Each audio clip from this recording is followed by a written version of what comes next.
कामदेव ने महादेव की समाधि भंग करने का जो बीड़ा उठाया है बहुत ही कठिन है। लेकिन एक क्षण को ऐसा लगा जब असमय वसंत ले आए कामदेव और महादेव की भ्रिकुटी तन गई। क्या सचमुच डोल गई महादेव की समाधि? क्या ऐसा संभव है कि स्वयं महादेव भी एक क्षण के लिए मोह के स्पर्श में आ जाए? तो आज हम शिव महापुराण की रुद्र संहिता पार्वती खंड के 18 अध्याय में प्रवेश कर रहे हैं। कामदेव अपनी पूरी शक्ति लगा देते हैं। असमय वसंत ऋतु का आगमन होता है। प्रकृति प्रेम रस से भर उठती है और वातावरण बदल जाता है। एक क्षण ऐसा आता है जब लगता है कि उनकी योजना सफल होने वाली है, लेकिन अगले ही पल महादेव अपने स्वाभाविक वैराग्य में फिर से स्थित हो जाते हैं। तो ये अध्याय केवल एक पौराणिक कथा नहीं है, बल्कि मन, इंद्रियों और आत्म संयम का गहन आध्यात्मिक संदेश भी देता है। तो आइए श्रद्धा और भक्ति के साथ इस अद्भुत प्रसंग का श्रवण करें। ब्रह्मोवाच तत्र गत्वा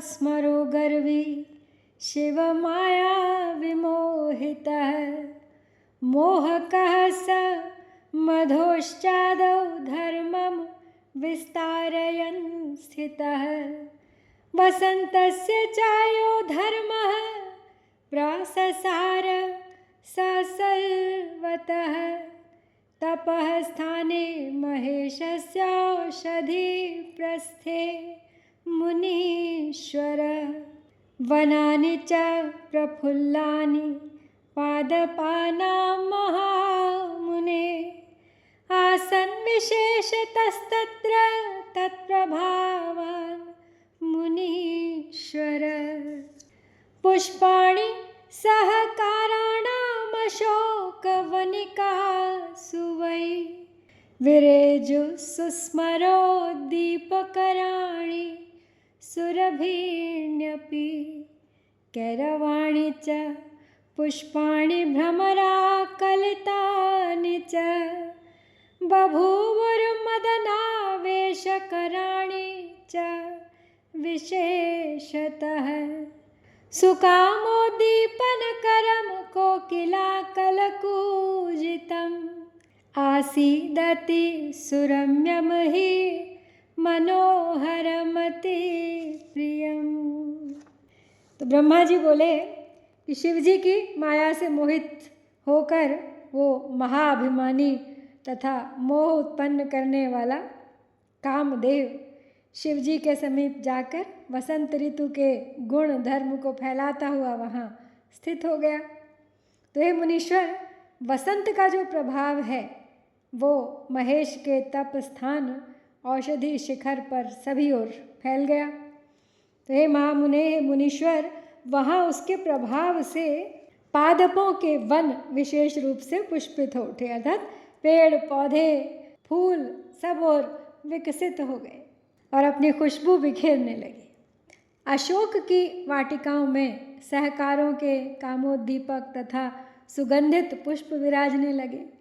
भौरों से घिरे हुए कुमुद के पुष्प विशेष रूप से कामावेश को बढ़ाने वाले हो गए।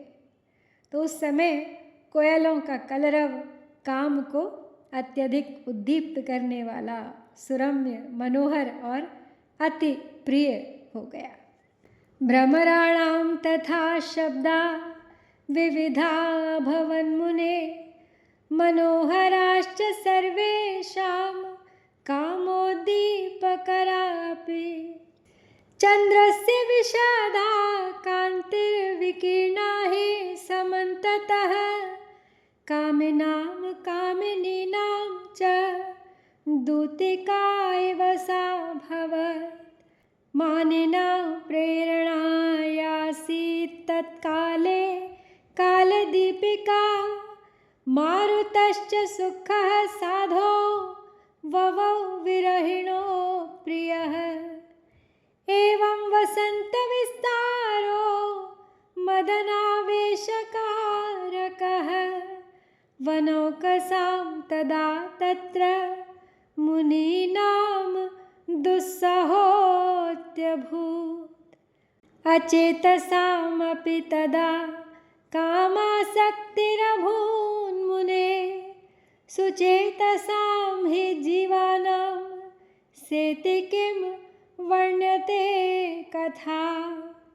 एवं चकार सा मधुः स्वप्रभावं सुदुस्सहं, सर्वेषां चैव जीवानां कामोद्दीपनकारकः।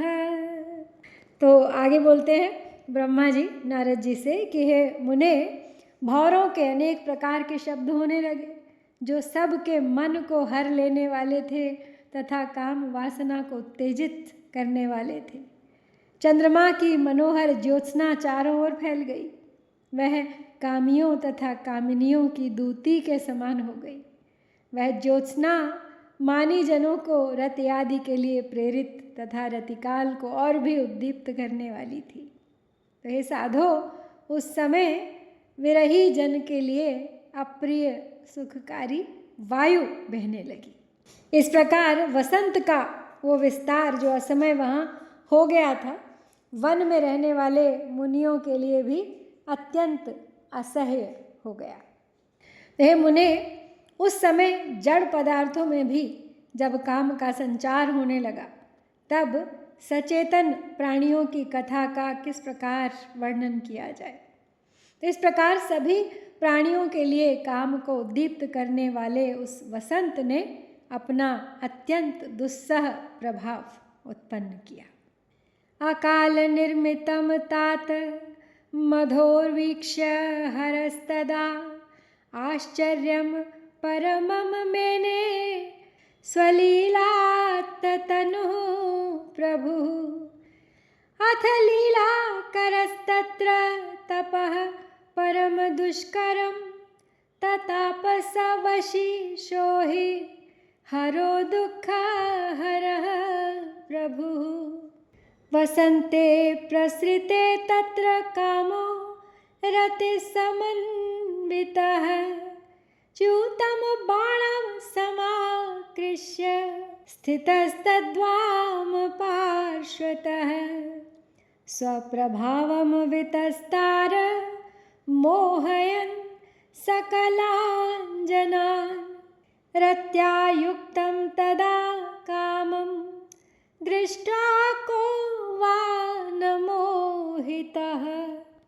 एवं प्रवृत्तसुरतौ शृङ्गारोऽपि गणैः सह, हावभावयुतस्तत्र प्रविवेश हरान्तिकम्। मदनः प्रकटस्तत्र न्यवसच्चित्तगो बहिः, न दृष्टांस्तदा शम्भोश्छिद्रं येन प्रवेश्यते। यदा च प्राप्तविवरस्तस्मिन् योगिवरे स्मरः, महादेवे तदा सोऽभून्महाभयविमोहितः। ज्वलज्ज्वालाग्निसङ्काशभालनेत्र समन्वितं, ध्यानस्थं शङ्करं को वा समासादयितुं क्षमः।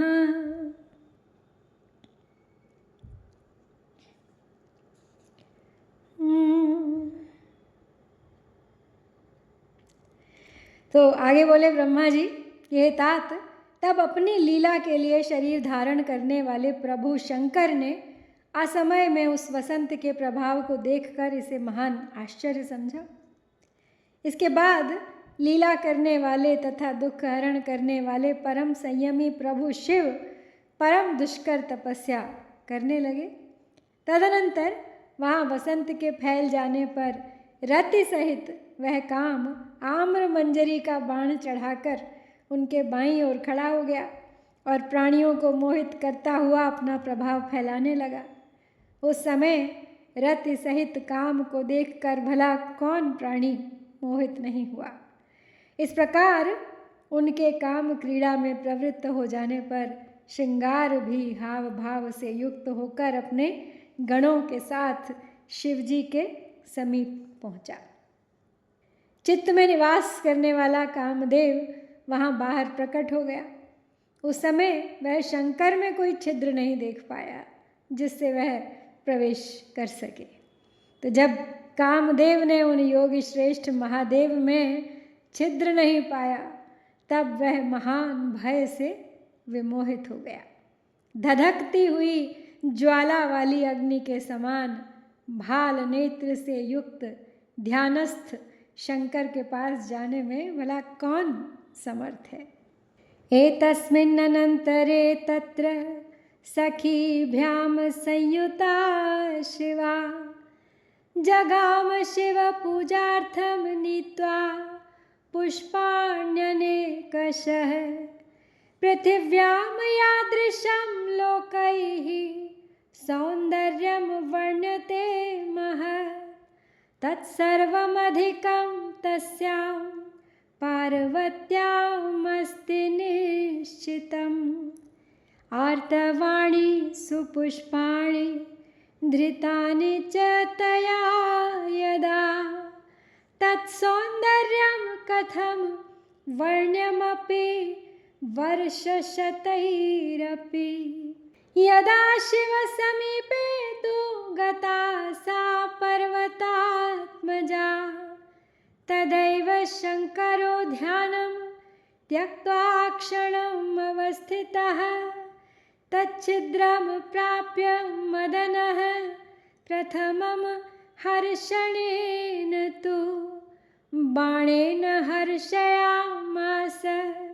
पार्श्वस्थं चन्द्रशेखरं शृङ्गारैश्च तदा भावैः सहिता पार्वती हरं जगाम काम साहाय्ये मुनिसुरभिर्ना सह।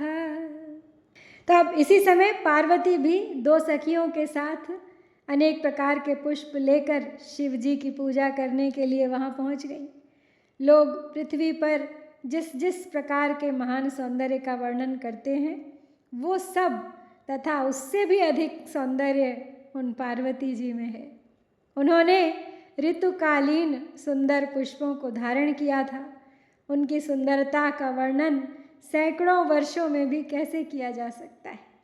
जिस समय वे पार्वती शिवजी के समीप पहुंची, उस समय शिवजी क्षण भर के लिए ध्यान त्याग कर अवस्थित हो गए। उस छिद्र को पाकर काम ने पहले अपने हर्षण नामक बाण से समीपस्थ शंकर को हर्षित कर दिया। हे मुने, उसी समय पार्वती भी श्रृंगार एवं भावों से युक्त होकर मलयानिल के साथ मानो काम की सहायता करने के लिए शिव के सन्निकट पहुंची हुई थी और कामदेव ने इस अवसर का पूरा फायदा उठाया। तदैवाकृष्य तच्चापं रुच्यर्थं शूलधारिणः द्रुतं पुष्पशरं तस्मै स्मरो मुञ्च सुसंयतः यथा निरन्तरं नित्यमागच्छति तथा शिवं तं नमस्कृत्य तत्पूजां कृत्वा तत्पुरतः स्थिता सा दृष्टा पार्वती तत्र प्रभुणा गिरिशेन हि विवृण्वती तदांगानि स्त्रीस्वभावात् सुलज्जया सुसंस्मृत्य वरं तस्या विधि दत्तं पुरा प्रभुः शिवोऽपि वर्णयामास तदंगानि मुदा मुने। अब उसी समय कामदेव ने शूलधारी शिव को अब पार्वती में रुचि उत्पन्न करने के लिए, पार्वती उनके समीप ही खड़ी थी और शिव को यह आभास भी हो गया था, तो उस अवसर का ही कामदेव ने उपयोग किया और अपना धनुष खींचकर शीघ्र ही बड़ी सावधानी से उन पर पुष्प बाण छोड़ दिया। अब जिस प्रकार पार्वती नित्य निरंतर शिव जी के पास आती थी, उसी प्रकार आकर उन्होंने उन्हें प्रणाम करके उनकी पूजा कर वे उनके सामने खड़ी हो गई। उस समय प्रभु शंकर ने स्त्री स्वभाववश लज्जा के कारण अपने अंगों को ढकती हुई उन पार्वती को वहाँ देखा। तो हे मुने, पूर्व समय में पार्वती को ब्रह्मा के द्वारा दिए गए वरदान का भली भांति स्मरण करके प्रभु शिव भी प्रसन्नतापूर्वक उनके अंगों का वर्णन करने लगे। शिव उवाच किं मुखम किं शशांकश्च किं नेत्रे चोत्पले च किं प्रकुट्यौ धनुषी चैते कंदर्पस्य महात्मनः अधरः किं च बिंबं किं किं नासा शुकचंचुका किं स्वरः कोकिलालापः किं मध्यं चाथ वेदिका किं गतिर्वर्ण्यते हृस्याः किं रूपं वर्ण्यते मुहुः पुष्पाणि किं च वर्ण्यन्ते वस्त्राणि च तथा पुनः लालित्यं चारु यत् सृष्टौ तदेकत्र विनिर्मितं सर्वथा रमणीयानि सर्वांगानि न संशयः अहो धन्यतरा चेयं पार्वत्यद्भुतरूपिणी एतत् समान त्रैलोक्ये नारी कापि सुरूपिणी सुलावण्यनिधेश्चेयमद्भुताङ्गानि बिभ्रति विमोहिनी मुनीनां च महासुख विवर्धिनी। पार्वती की मन ही मन प्रशंसा करते हुए शिवजी बोले कि ये मुख है या चंद्रमा, ये नेत्र हैं अथवा दो कमल, और ये दोनों भ्रिकुटी हैं या महात्मा कामदेव के धनुष, ये अधर हैं अथवा बिंब फल, ये नासिका है या शुक चंचुक यानी तोते की चोंच, ये स्वर है या कोकिल की मनोहर कूक है, और यह मध्य भाग कमर है या फिर वेदी है। इसकी चाल का क्या वर्णन किया जाए, इसके रूप का क्या वर्णन किया जाए, और इसके पुष्पों तथा वस्त्रों का भी क्या वर्णन किया जाए। सृष्टि में जितनी उत्तम सुंदरता है वह एकत्रित कर इसमें रच दी गई है। इसके सभी अंग सब प्रकार से रमणीय हैं, इसमें संदेह नहीं है। अहो अद्भुत रूप वाली यह पार्वती धन्य है।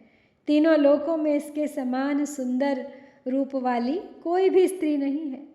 अद्भुत अंगों को धारण करने वाली यह लावण्य की निधि है। ये मुनियों को भी मोहने वाली और महासुख को बढ़ाने वाली है। ब्रह्मोवाच इत्येवं वर्णयित्वा तु तदंगानि मुहुर्मुहुः विधिदत्तवराध्यासाधरस्तु विररामः हस्तं वस्त्रान्तरे यावद् चालयत शङ्करः स्त्रीस्वभावाच्च सा तत्र लज्जिता दूरतो गता विवृण्वती निजाङ्गानि पश्यन्ति च मुहुर्मुहुः सुवीक्षणैर्महामोदात् सुस्मिता भूत्शिवा मुने एवं चेष्टां तदा दृष्ट्वा शम्भुर्मोहमुपागतः उवाच वचनं चैवं महालीलो महेश्वरः अस्या दर्शनमात्रेण महानन्दो भवत्यलं यदा लिङ्गनमेतस्याः कुर्यां किन्तु ततः सुखं क्षणमात्रं विचार्येत्थं सम्पूज्य गिरिजां ततः प्रबुद्धः स महायोगी सुविरक्तो जगाविति। किं जातं चरितं चित्रं किमहं मोहमागतः कामेन विकृताश्चाद्य भूत्वापि प्रभुरीश्वरः। ईश्वरोऽहं यदीच्छेयं पराङ्गस्पर्शनं खलु तर्हि कोऽन्योऽक्षमः क्षुद्रः किं किं नैव करिष्यति। एवं वैराग्यमासाद्य पर्यङ्कासादनं च तत् वारयामास सर्वात्मा परेशः किं पते दिह। तब ब्रह्मा जी बोले, इस प्रकार बार बार उनकी सुंदरता का, उनके अंगों का वर्णन करके शिवजी ब्रह्मा को दिए गए वरदान का स्मरण कर मौन हो गए। उस समय ज्यों ही शंकर जी ने उनके वस्त्रों का स्पर्श किया, वे पार्वती स्त्री स्वभाव के कारण लज्जित होकर कुछ दूर चली गई। हे मुने, अपने अंगों को छिपाती हुई तथा तीक्ष्ण कटाक्षों से बार बार शिव जी की ओर देखती हुई वे शिवा महामोद के कारण मुस्कुराने लगी। उनकी इस चेष्टा को देखकर शंकर जी मोह में पड़ गए और तब महान लीला करने वाले महेश्वर ने ये वचन कहा, जब इसके दर्शन मात्र से इतना अधिक आनंद प्राप्त हो रहा है, तब यदि मैं इसका सामीप्य प्राप्त करूं तो कितना सुख प्राप्त होगा। इस प्रकार क्षण भर विचार कर गिरिजा की प्रशंसा करके वे महायोगी बोधयुक्त हो गए फिर से, और फिर एक बार विरक्त होकर बोले, ये कैसा विचित्र चरित्र हो गया। क्या मैं मोह को प्राप्त हो गया? प्रभु तथा ईश्वर होकर भी काम के कारण मैं विकार युक्त हो गया। मैं ईश्वर हूँ और यदि दूसरे के अंग स्पर्श की मेरी यह इच्छा है तो अन्य अक्षम तथा क्षुद्र पुरुष क्या क्या अनर्थ नहीं करेगा। इस प्रकार वैराग्य भाव को प्राप्त कर उन सर्वात्मा शिव ने पर्यंक एवं आसन का परित्याग कर दिया, क्योंकि क्या परमेश्वर भी पतित हो सकता है। तो अब सोचने की बात यह है कि क्या कामदेव का प्रयास यहीं समाप्त हो जाएगा, या अब महादेव के तीसरे नेत्र का प्रचंड रहस्य प्रकट होने वाला है। तो अगले अध्याय में कथा एक अत्यंत निर्णायक मोड़ लेने वाली है। बने रहिए इस यात्रा में मेरे साथ। हर हर महादेव। इस प्रकार यहाँ पर हम श्री शिव महापुराण के अंतर्गत द्वितीय रुद्र संहिता के तृतीय पार्वती खंड में कामकृत विकार वर्णन नामक ये 18वां अध्याय पूर्ण करते हैं। ओम श्री सांब शिवाय नमः। जय भारत।